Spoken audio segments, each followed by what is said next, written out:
The name of the band is Emerald from their Unleashed release, and that is called The Face of Evil, right here on your Classic Metal Show. And speaking of evil, Chris has got something that he wants to share with us.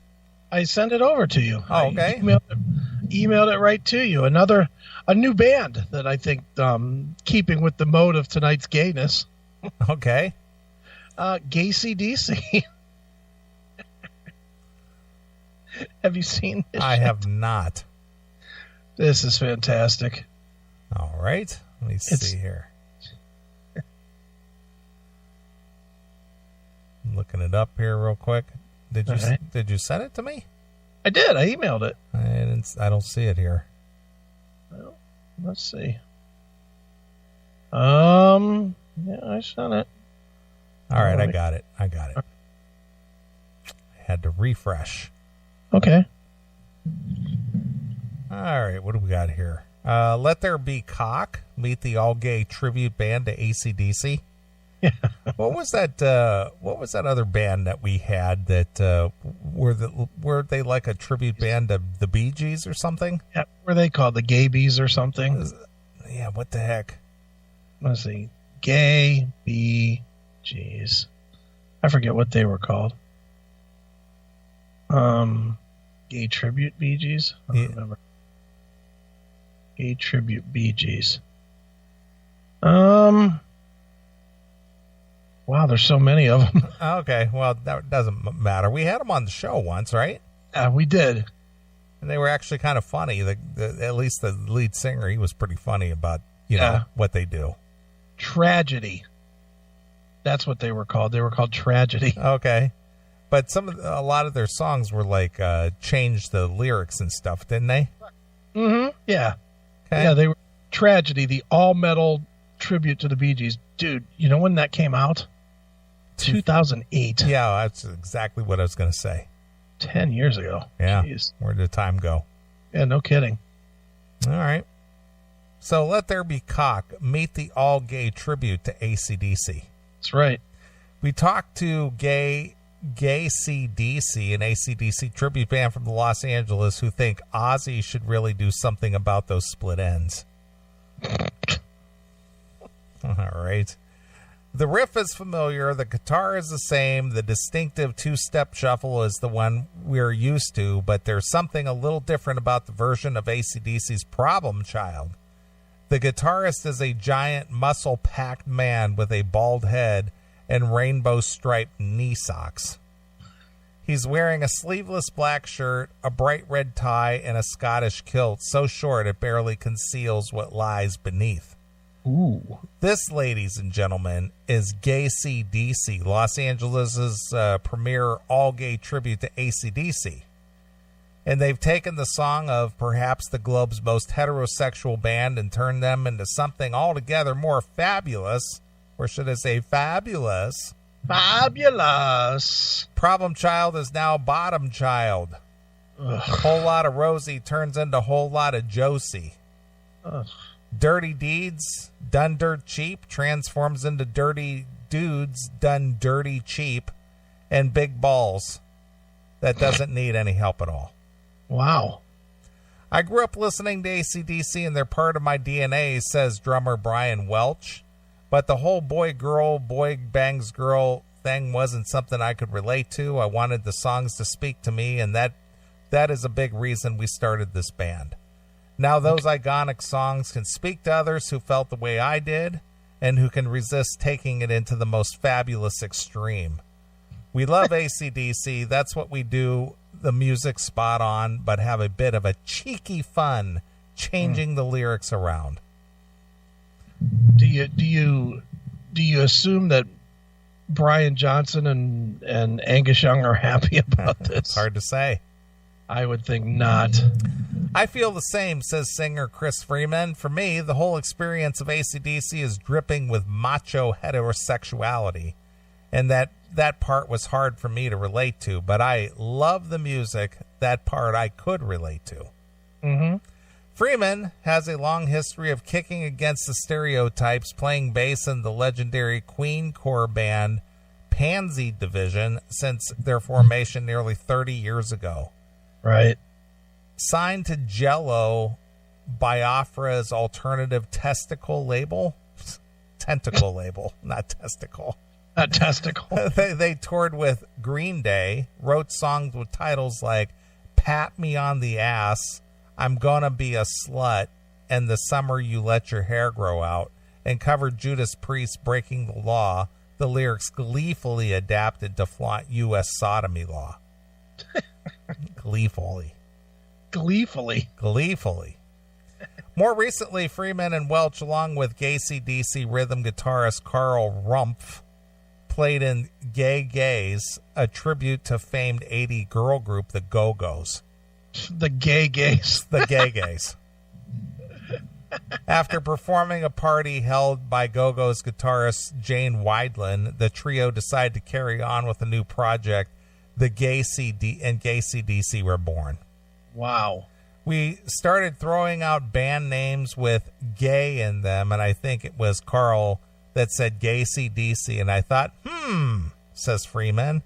About that time, I met Steve McKnight, and with his background in guitar shredding from being in Cry Wolf in the 80s, he was a natural to be our new lead guitarist, so then we just needed a vocalist. Right. When no one we knew would even try out, I told the band that I would try out.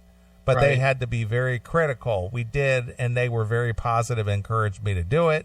So then we tapped our friend Glenn Pavin to take over for me on bass.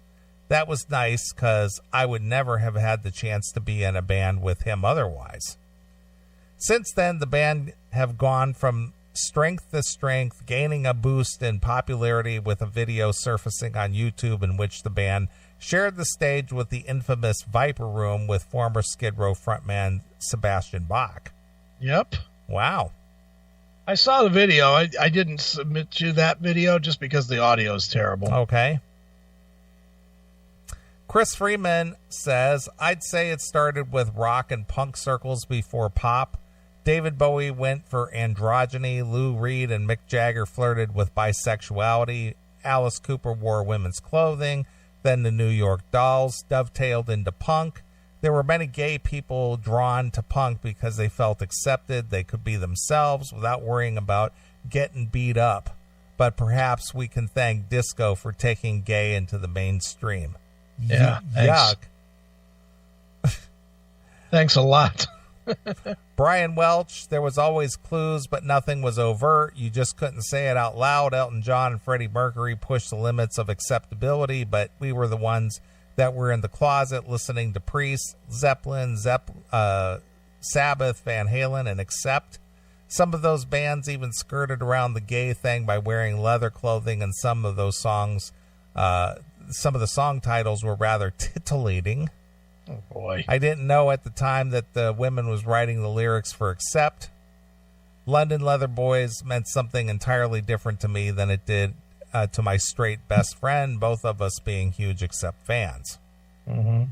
I think the hard rock crowd, especially the males, wanted to make sure their boys-only club was so hetero that they didn't see the irony in the makeup, the women's clothes, the teased hair. They thought that they were girl magnets, but when you can't tell Brittany Fox from Vixen, your hetero look needs a makeover. And don't be homophobe if you're dressed like that. Plus, we can help you pick out better outfits. Ugh, can you? What are the best and the worst reactions you've received for Gayc? We haven't had any bad reactions, to be honest. We win them over every time. The best time was just last month in New York City at the Bowery Electric. Tons of people wanted photos of themselves with the entire band, and people always commented on just how spot on we are with the music. I think they expect a bunch of guys making a joke out of these songs in the band. No way. Our love for AC/DC knows no bounds, and every show is a love letter and a thank you to them. Plus, when Rob Halford and Doug Pinnick think you're cool, you know you've done it right. Look at that photo in the fucking chat room. That's not cool. It's not cool. No, there's nothing cool about that. There's no one thinking that that's cool. Yeah. Not gay people, not straight people. No way. you think gay people look at that and are like, oh, man, that's the shit? I don't know how a gay person thinks. I mean, who knows? I can't imagine that they do. Boy. No idea. You don't want to see this band? No. Not dressed like that, no. Come on, dude. You don't want to see some gay CDC? No. All right, you don't have to read the whole thing. Play the video with the song. Okay. What is this? I forget what song. ACDC.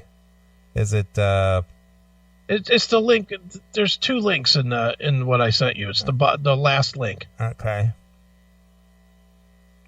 Let me see here. Got. Oh, the video. Here it is.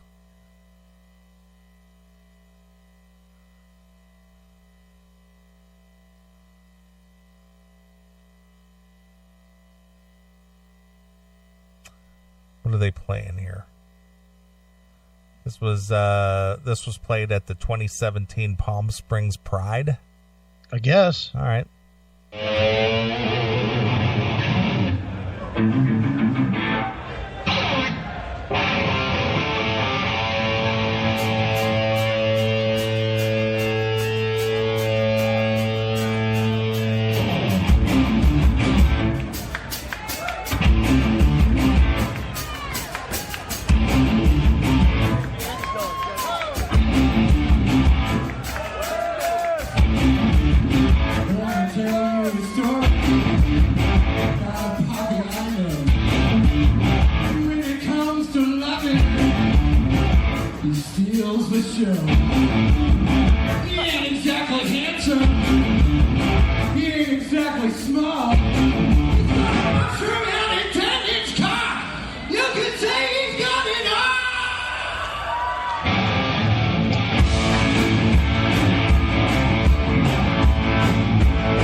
I don't think I'll be seeing that anytime soon. Wait a minute. I was going to get you that for Christmas this year. No. Tickets to their tour. No. No? No. I couldn't stand there more than a minute than as much as I'm watching this video. Not even a minute. You know, like the big muscle guy with the fucking faggy socks. Yeah, the socks and the kilt. Yeah, it's great. No. Nope, not happening. But look at who did that article? Loudwire or something? Yeah, I think so. Look at them trying to promote this faggot shit. Yeah, if it wasn't AC/DC, I don't think you'd hear anything. It's Louder Sound. Loudersound.com, yeah. I'm not sure who that is, but classic rock. Ultimate classic rock? Yeah, it's classic rock. This is off of Classic Rock magazine. Yeah. Just trying to push this fucking agenda. Mm-hmm. Ugh. Yeah, I figured you would love that. Yeah. I mean, if they're accomplished musicians, God bless them. But me, would I enjoy a show like that? No. No, you couldn't make it through 2 minutes of the video. Nah. Nope. Couldn't do it. Too funny. All right, well, it's AC/DC. Yeah. Well, going on with the music stuff, did you see who dropped us an email? Who? Somebody that I was surprised to see an email from. Not that I expected an email, but we got a email from the lead singer of Pin Siren, Gary Velasco. Oh, no, I did not see that. Yeah, we were talking about him last week. Yeah. And I don't know how he knew we were talking about him unless he just listens to the show. Yeah. And he says, hey, guys, thank you for the kind words yesterday. Okay. A brief mention is better than no mention at all. Glad you enjoy our CD. Well, nice. Some quick Pin Siren news. We are doing a new video for Hung Like Jesus, the tune on that CD, Better Late Than Never. The release premiere date is the first week of August. It will debut on our Pin Siren Facebook page. In the meantime, here are a couple of current pictures of the new beginning or continuation of the band. We shall see. Keep up the great work, Gary Velasco. All right. Well, how about that? Yeah, so he must listen. Yeah. Well, good. Because we're still listening. Yeah. So, Gary Velasco listening to the show. I love that disc. Yeah, I know you do. That's a good one.